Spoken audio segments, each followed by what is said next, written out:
Fighting games have always presented a formidable challenge for me, yet they have an undeniable allure to their complexity and depth. For most of my life, my relationship with them has been a distant one. I've enjoyed watching them in tournaments like EVO, but I've always been a beginner when playing them myself. There are a couple of fighting game series that I enjoy playing though, despite my lack of skill. I played a lot of Tekken 7, earning the Platinum Trophy, but spending way more time just playing with friends online. And with Tekken 8's announcement, I decided I would try and be more active with the game this time around. Try and learn to play properly, practice with a character or two that I really liked, and play online enough to at least call myself decent. So when Tekken 8 was released in January, I was there on day one, jumping into the fray to try one of the new characters that grabbed my interest, ready to try and become the King of Iron Fist once more.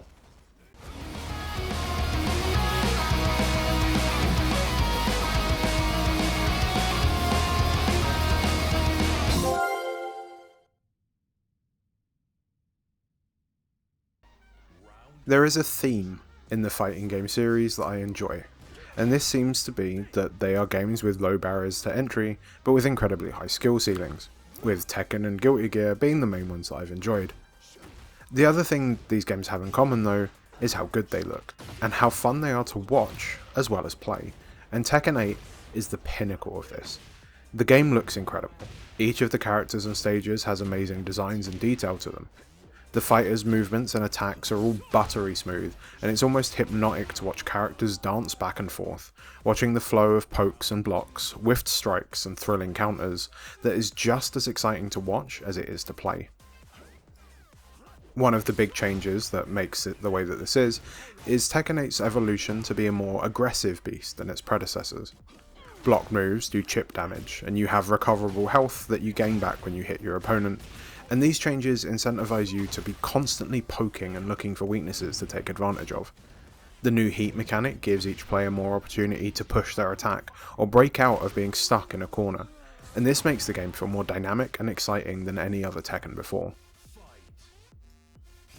With each character having so many options and routes to victory, each match can feel incredibly different depending on the map or your character choices.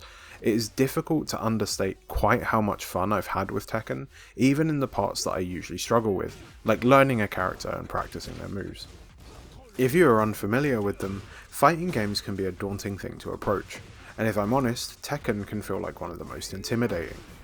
The varied roster of unique characters all have an insane amount of options to play with. Characters can have upwards of 100 different moves that you can learn, and dozens of different combos and stances to switch between. Learning how all of these link together and can be used feels like a momentous task, and this is before you ever leave the practice screen. Once you bring another player into the mix, you need to be aware of their combos too. What can be blocked, what can be dodged, and how you can punish them. How quick your timing needs to be to get your hits in, and how many moves can or can't be sidestepped, and so on. It's an incredible amount to remember, and honestly one of the reasons that I don't consider myself particularly good at fighting games is that I struggle with these split-second decisions you have to make to beat someone else. I believe this is one of the reasons a lot of people avoid them too. The complexity and time investment needed to get to a decent level can be a lot to ask. Getting past these barriers is something that fighting games in general have all struggled with. How do you get a new player on board and up to speed in a way that isn't too overwhelming or complicated, but gets them ready to play online? Tekken 8 does a really good job of trying to move in the right direction though.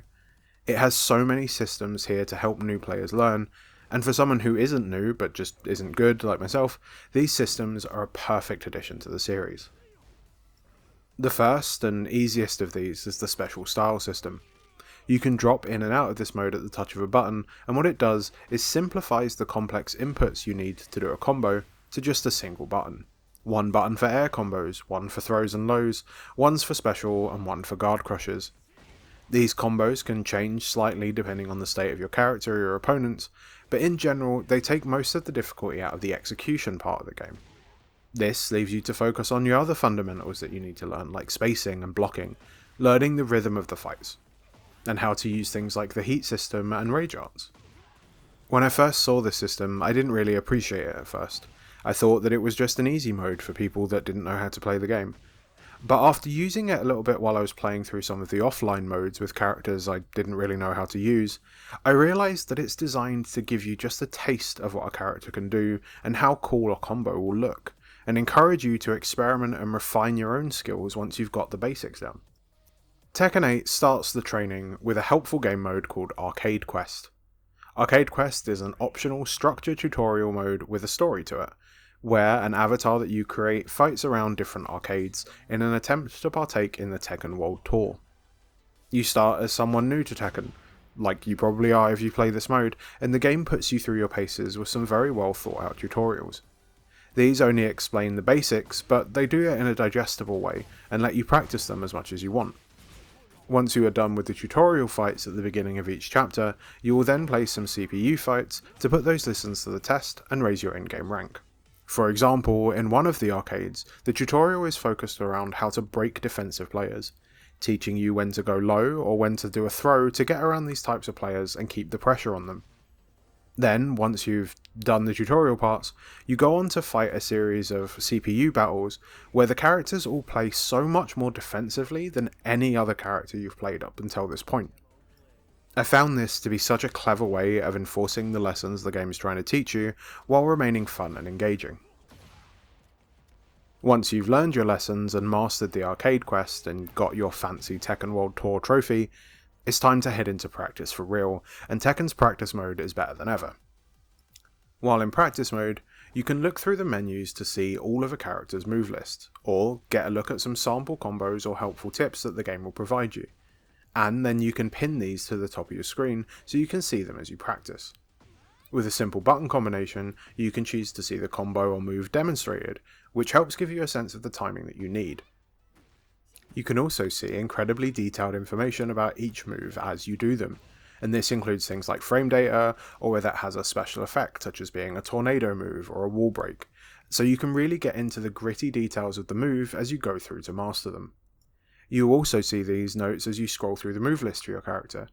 Sometimes you will see little notes or symbols that tell you what each one can do, and some of the combos will even tell you when they are best used, like this combo is useful for when an opponent is stand and guarding.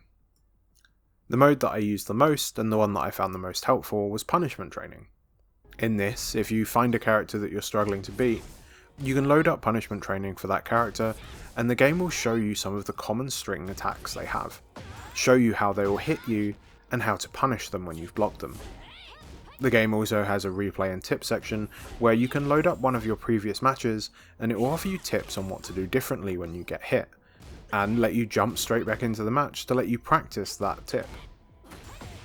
Overall, there is just an incredible amount of ways that Tekken wants to teach you how to play it so that you can have fun doing it. Outside of all these teaching methods, there is a myriad of offline options for people to play through. There is the standard arcade mode, of course, where you fight 8 opponents back to back, a mode which has existed since the dawn of fighting games. There is also the arcade quest mode that I mentioned above, but there are also character episodes, which are small 5 battle gauntlets with a unique intro and ending scene for each of Tekken 8's 32 characters. There is also Tekken Ball, a returning beach ball minigame where you use your character moves to slam a beach ball at each other.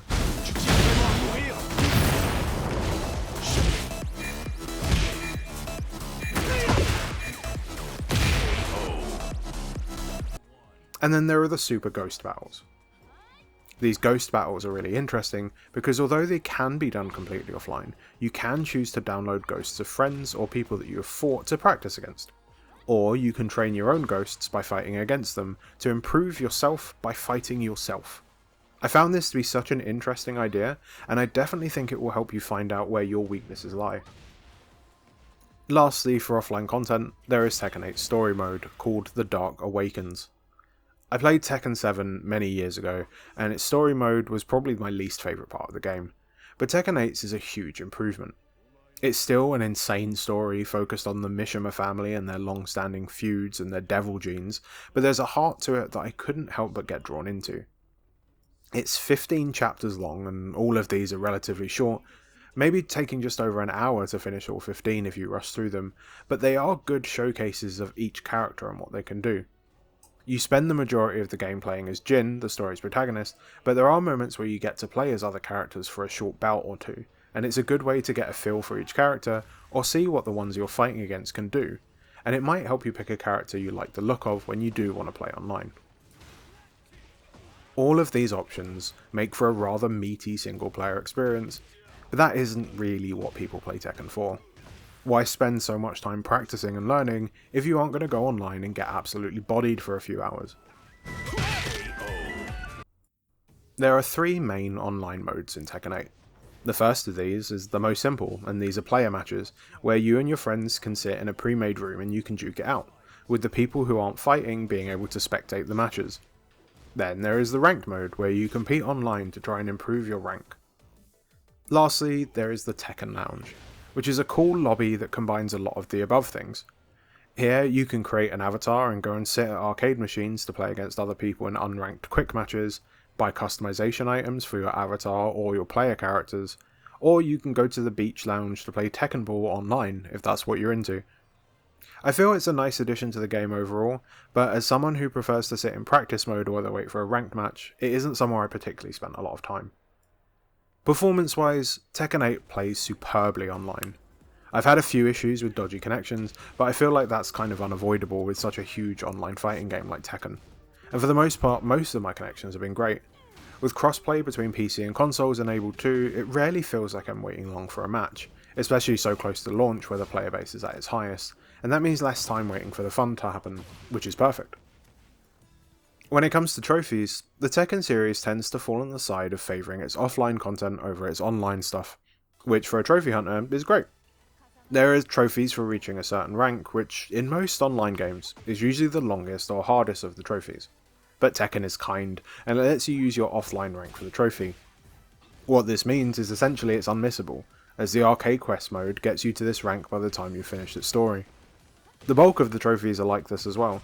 The majority of them come from story progression or just by doing the side content. Things like defeat 10 CPU ghost battles or complete 10 character episodes are relatively easy things to do, even if you're a beginner, as most of the offline content you can choose the difficulty for and just rely on the special style auto combos. How relying on the special style will probably get you a lot of the other miscellaneous trophies too, like heat dashing 10 times or doing wall breaks, floor breaks and so on. Some of these, like wall and floor blasts, can only be earned on certain maps, so you may need to use the ghost battles if you want to do these offline, as they are the only mode you can choose the map you want to fight on. The online trophies are similarly easy, asking you only to win one player match, one ranked match, and one group match, and then just play 10. And these might be the hardest trophies in the game. Although the hardest trophy, in my opinion, is the one for customizing your character, because there are so many options to choose from, you might never leave the customization screen. But if you can manage it, the Platinum Trophy, A Fight is About Survival, will be yours. I believe if you don't do what I did and get distracted by playing online all the time, the Platinum can be earned in about 8 hours. At the end of it all, I feel like Tekken 8 is something special in the fighting game scene.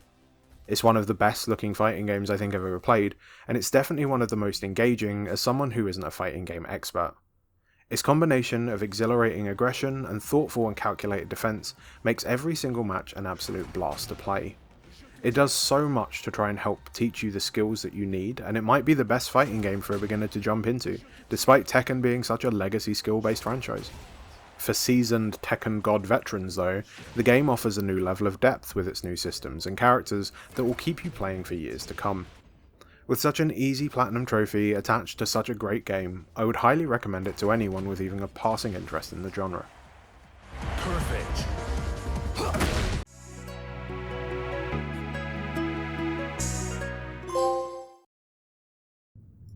Thanks for watching.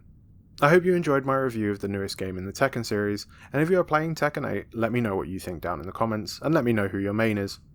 Please consider subscribing, and check out PressXGaming.com for written reviews. Until next time, happy hunting.